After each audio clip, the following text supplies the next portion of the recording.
Okay, good morning.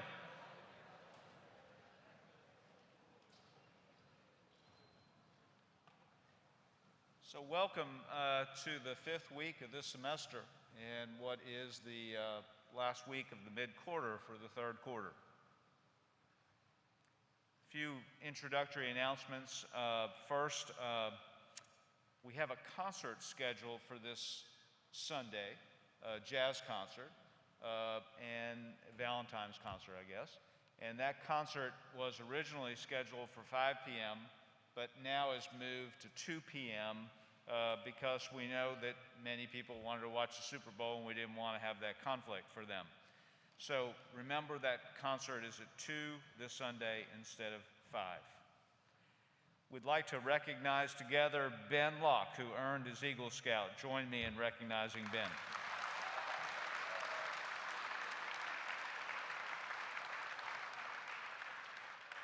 So two announcements about service projects that are different but at least continuing. The first is about the last Saturday dinner, and to remind you, a group of people get together at the end of the month and cook an elegant meal for a group of people that have sort of been on tough times when it gets to the end of the month. In other words, they've spent their monthly earnings and need some help, and so that's the purpose of these dinners. A gentleman in Nashville named Alan Mazer has been at the forefront of helping organize those dinners. And he wrote me this morning and said MBA did another outstanding dinner for urban housing solutions on Saturday night. Messrs. Paoliki and Morrow were their usual stellar selves, and our summer intern alumni, Cooper and Denton, rounded up a terrific group of volunteers. Due to the pandemic, of course, these meals are difficult to pull off, and there's no physical connection between the volunteers and the residents. I regret that issue, but feel that even with the difficulties, the dinners are more important than ever. I'm deeply grateful for MBA's help. And the second announcement is in reference to the Loaves and Fishes Soup Kitchen that we are responsible for monthly. And so it's always, I should say, at the first Saturday of the month, which is this coming Saturday, February 6th. So Loaves and Fishes cannot, for now, happen in person, but we are continuing to provide food for our hungry neighbors. Since April, we have been catering the community meals and hope to return in person as soon as possible. We obviously cannot take traditional collections at assemblies, so we're collecting using Venmo. Please look for the signs around campus on Monday, in the daily announcements, and on the Service Club webpage. Any size donations appreciated. Email Ms. Williams with any questions, or if you'd like the information emailed directly to you. And finally, I wanted to remind us all that if there's any sense that we're not feeling well, that you have some sort of symptoms that seem to be relevant to the virus, please stay home. The problems that ensue if you are positive with having to quarantine others makes life difficult. I realize that some of you just are uncertain or simply want to be here, and we understand that, but now's the time to be vigilant about this particular issue. So obviously we've had a few cases this past week. Somebody, for example, had an earache, didn't think that was a symptom, but it turned out to be a symptom. So be smart about that issue, keep taking care of yourselves, and we think we're going to get through this, but we need all the help we can get. Today's assembly, and actually the next three assemblies, are all dedicated to the topic of Black History Month. Emmanuel Barrett, Andrew Bulgarino, our speaker today, Miss Alice Randall, her daughter, Caroline Williams, are all helping with this. I'll explain that momentarily, but it was their ideas, particularly Eman's, to have some music with each of these assemblies. And so this morning we have this quartet in front of me of Devin, Jason, Morrow, and William. and they are going to perform Duke Ellington's Sound of Love. Let's give them a round of applause to thank them for being here.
I'll introduce you now. And don't need to do it later. Well, thanks for that great music. I learned something about that particular piece before we all gathered in here. I was talking with Jason, and I was asking him about his saxophone. And I'd already been interested in Jason's music because I learned about a year or two ago that he didn't pick up the sax until he got to MBA in the 7th grade, which surprised me because he's so good, and I thought he'd been working on the sax a whole lot longer than that. But he said this Duke Ellington piece is what really inspired him to get involved with jazz and the saxophone. So I'll remember this piece because of that. E-Man is going to come up now and introduce Miss Randall, is very responsible for these programs in February, and after she speaks, he's going to come back to the podium and make some comments about the well-known singer and actor Sammy Davis Jr. So please join me in welcoming E-Man.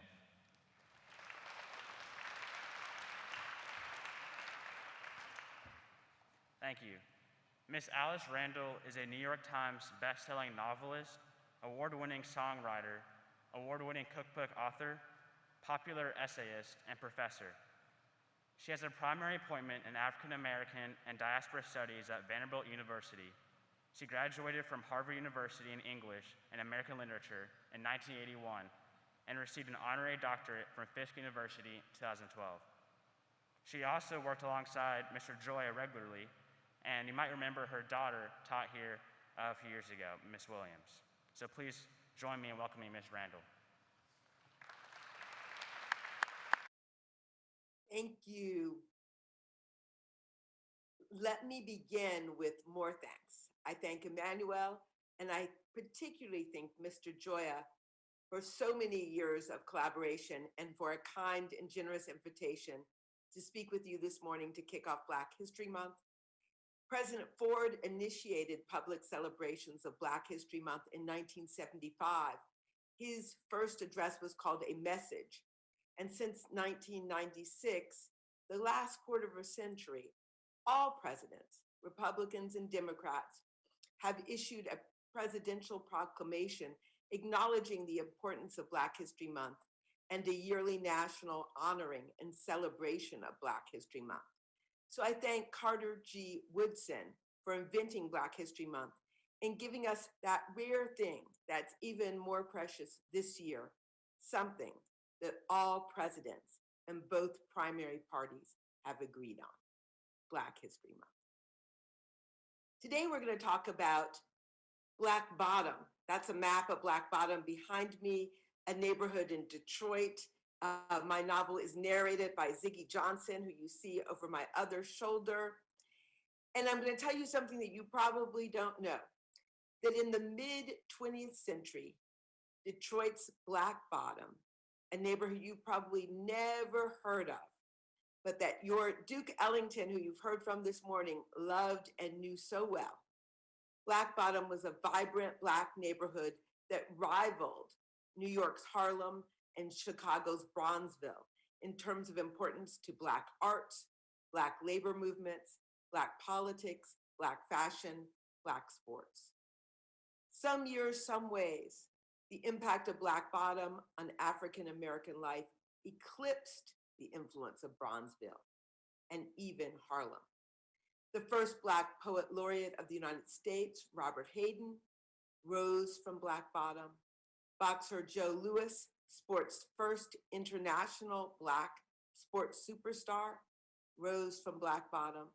Charlotte Ruth Ellis, a pioneering GLTBQ activist, and Lloyd George Richards, who would become dean of the Yale School of Drama, who would produce and direct the August Wilson plays that many of you will read at MBA, rose from Black Bottom, starting as a shoeshine boy whose mother was a maid. The emotional epicenter of Black Bottom was a stately Italian Renaissance-style building that was called the Gotham Hotel. I wish I could take you there in reality. I can only take you there in fiction. The Gotham Hotel was knocked to the ground in a 1950s, late 1950s, early 60s movement that was called urban renewal, but was largely Negro removal that decimated many Black neighborhoods, including our own North Nashville. The building behind me is the Penobscot building, a different landmark that still exists that looks a lot like the Gotham. Langston Hughes, who I know you've all read, called the Gotham the best Negro hotel in the world. Ziggy, the hero of my novel, lived for a long period in the Gotham, and all the Black Bottom Saints passed through the lobby of the Gotham, and more bold-faced names such as Thurgood Marshall and Billie Holiday. The legacy of Black Bottom for you all at MBA, for young people today, has a public and a private aspect. The public side of the legacy of Black Bottom is that in creating art, like you created this morning with that amazing rendition of classic jazz, that in creating art and consuming art, telling and reclaiming our stories can be an act of restorative justice. The Gotham Hotel was razed to the ground in 1963. In 2020, in the pages of Black Bottom Saints, the Gotham rises again, and with it, I hope, Black Bottom in all its splendor. The private side of the legacy of Black Bottom is that we, individuals and communities, can rise from extreme loss. Black Bottom insists that crimes perpetrated on you don't get to define you. You define you. You define you. The pandemic doesn't define you. Racism doesn't define you. You define you. Today, I want to welcome the students of MBA to be honorary citizens of Black Bottom. And as honorary citizens of Black Bottom, I invite you to embrace your chin up swagger and to understand that in Black Bottom, swagger means respect for self and respect for community. It means doing what you're already doing, going into the city and cooking meals for folks who have too much month at the end of the money. It means respect for working hard and respect for playing hard. It means recognizing the importance of joy, but particularly the joy we find in art, nature, and family. That's what Black Bottom knew. This year, the national theme of Black History Month is family. And so I leave you today to think about the Gordy family who founded Motown Records, working together, self-financing. Anna Diggs is one of the Black Bottom Saints. Anna Gordy is one of the Black Bottom Saints. I want you to also think about the Diggs family that started a mortuary business, a funeral home, that supported a young Congressman Diggs who would help found the Black Caucus and get justice for Emmett Till. There are 61 Black Bottom Saints, and the novel is written in the form of a Catholic Saints Day book. Those of you who know Spoon River Anthology or Profiles in Courage or Our Catholic will find the form familiar. And all of you will find this familiar. It is a series of profiles, much like the profiles seniors write at MBA as part of their preparing to launch into the world. But volunteering at MBA helped give me the structure of this book novel as I encountered all the amazing profiles graduating seniors wrote, and their stories of virtue informed the story I wanted to tell of Black Bottom. There are 61 saints in the book. The saints of summer remind us to look back to move forward. That history has insights and strategies useful in the present. The saints of fall remind us that structural racism eclipses individual excellence, valor, and swagger. If, like Tanya Blanding, who you will hear about on the last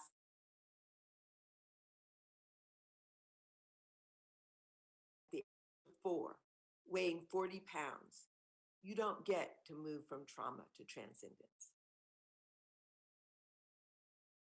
I have just received a notice that my internet was unstable then, so I'm going to repeat that. If, like Tanya Blanding, you are shot dead in your home at 4 years old, you don't get to move from trauma to transcendence. The saints of winter are geniuses of resilience. They are one-person grit academies. When you're up against it and determined to fight, call on a saint of winter. If there's a way to dismantle some part of the structural racism plaguing a person for a moment or a half inch or plaguing a community, the saints of winter know how to do it. My favorite saints, the saints of spring, know joy is radical. They move from survive to thrive, and they take a lot of folks with them. I am proud that MBA has chosen to make Black Bottom Saints the focus of your Black History Month celebrations. So proud. I would like to say that the University of Virginia and Harvard have also collaborated with me, and they are in good company because of you, the students of MBA. You are the great company, and I'm more excited about this month-long collaboration with you all than I am about anything else because you are the future. Over the course of the month, you will be introduced to 4 saints by your peers. Sammy Davis, Ted Rhodes, Night Train Lane, and Tanya Blanding. I hope they inspire you to seek out untold stories that convey history that is useful in the present to propel us all towards a better future. If you are a golfer, or if your family belongs to Belmead Country Club, or you've ever visited Belmead, I encourage you to read the Teddy Rhodes story and find out that he's already a part of your story. Most of you have amazing mothers. If you want to appreciate your amazing mother, or if you're one of the people who didn't get that stroke of good fortune, Night Train Lane will have something to teach you. Want a saint to remind you, like Gatsby, to suspend judgment of others? Take a hard look at Nat King Cole. Thinking about going into the military like so many great MBA alums, consider the lives of Saint Sammy Davis and Mark Stepp. If Black Lives Matter and Say Her Name movements make no sense to you, read the Tanya Blanding chapter of Black Bottom Saints and see if you get some understanding of the history of pain and death from which these movements rose. Whether or not you agree with them, you can come to a better understanding of them.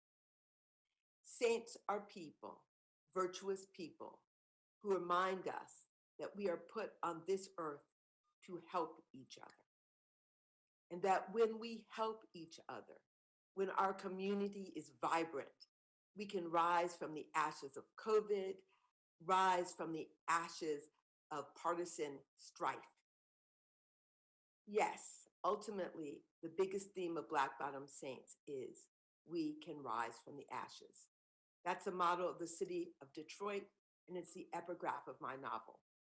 Working together, we can move to dismantle the structures, interior and exterior, that prevent some of us from moving from trauma to transcendence.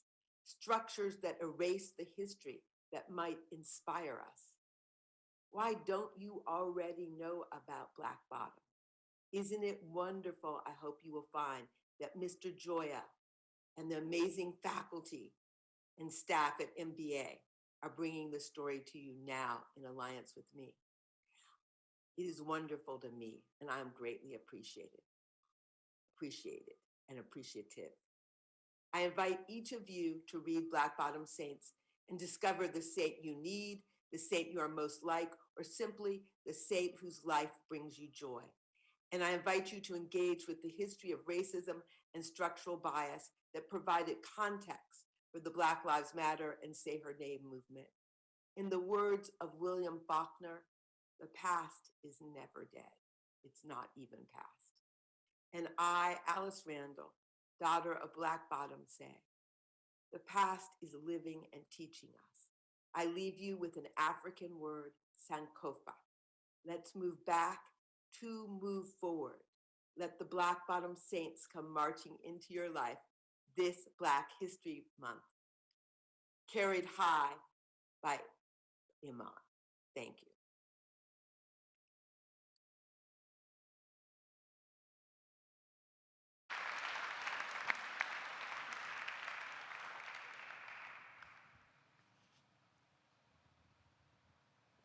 Thank you, Ms. Randall. Hopefully everyone appreciated that. I've been looking forward to her coming today to speak to you all and exceed my expectations. As Mr. Joy, Ms. Randall said, for these next few assemblies, we will be presenting on a Black Bottom Saint per assembly, and I'll just be starting us off talking about Sammy Davis Jr. Some of you might recognize his name as he's largely considered as one of the greatest entertainers of all time, earning the nickname Mr. Show Business. Next slide, please.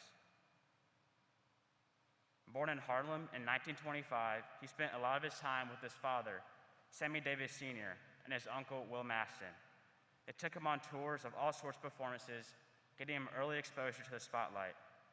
At the age of 7 years old, he had his first on-screen performance, Rufus Jones for President, which is pictured on the slide. Becoming a very talented singer, comedian, instrumentalist, and dancer, the future is bright for Sammy. But his career is interrupted by being drafted into World War II, which I'll talk about later. Next slide, please. As I mentioned earlier, he achieved great success in entertainment. He released 40 albums, performed in 7 Broadway shows, acted in 23 films, had countless concert performances. Mentioned in the novel Black Bottom Saints, he had a lead role in the musical Golden Boy, which received numerous Tony nominations and is regarded as one of Sammy's iconic roles. A more familiar movie to you all may be Ocean's 11, pictured above. He starred in the original Ocean's 11 that the more recent reboot trilogy is based off of. On the poster, you can see that he stars next to his best friend, Frank Sinatra, and both of them were in the famous group called the Rat Pack. And as Sammy rose even higher to fame, he continued to be engaged in the civil rights movement in the 1960s by marching and not performing at segregated venues. Next slide, please. Sammy Davis Jr.'s climb to fame did not come without racial tension. Pointed out by Ms. Randall, as she said, and speaking to y'all, and by her novel, he faced horrific racial bias when he was drafted into the Army. He was routinely called the N-word and ostracized from other white troops. In his autobiography, Yes, I Can, he mentions countless instances, including being urinated on, and even his family watch that he took with him everywhere. The soldiers took it from him, stomped on it, and broke it right in his face. Even when fighting for his country, Sammy was not treated with the respect that he deserved. He still remained strong in the face of racism, and the writing of his autobiography shows that he was not afraid to share his experiences. One of the reasons he's included in this novel, particularly the winter section, as Ms. Randall mentioned, is because he's a genius of resilience. Everything he did, people disliked. He converted to Judaism later in his life, and that was really, there's anti-Semitism that arose from that. And then also being a black man at the top of entertainment, a lot of people didn't want to see him succeed. And as I said earlier, with him being in the Army, he was in the 1st Integrated Infantry, and he did not have any comradeship while he was there. But he still rose from the ashes. And in Black Bottom Saints, Ms. Randall did a really good job of encompassing his rising from the ashes in this quote. Sammy rises highest when the moons of winter shine into sheltering dark, spotlighting our sacred capacity to make something out of nothing at all. So I hope you all learned something about Sammy Davis Jr. and can resonate with his story, and you will hear more stories in the next few assemblies. Thank you.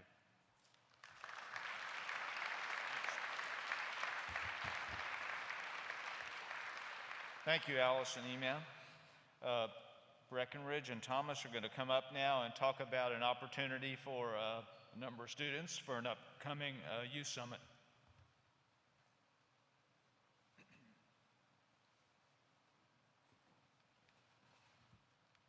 What's up, guys? My name is Breckenridge. I'd like to introduce the Nashville Youth Climate Summit. So it's returning virtually this year, bringing together high schoolers from across Davidson County. It's focused on climate change and the local and global impacts. It's youth-driven. It'll host local scientists, activists, and community leaders. It's an open discussion about climate change. Some key topics: it's racial and climate justice, climate communication, climate entrepreneurship, sustainable food systems, sustainable fashion, transportation, and natural resources. So email Thomas or myself if you'd like to get involved. Yeah, and like Breck said, it'll be a really fun event. Just email me or Breck. It'll be on February the 20th from 9 a.m. to 2 p.m. We'd really like some younger guys to sign up. We'll make a good deal of it, maybe get some pizza. It'll be really fun. All right, thank y'all.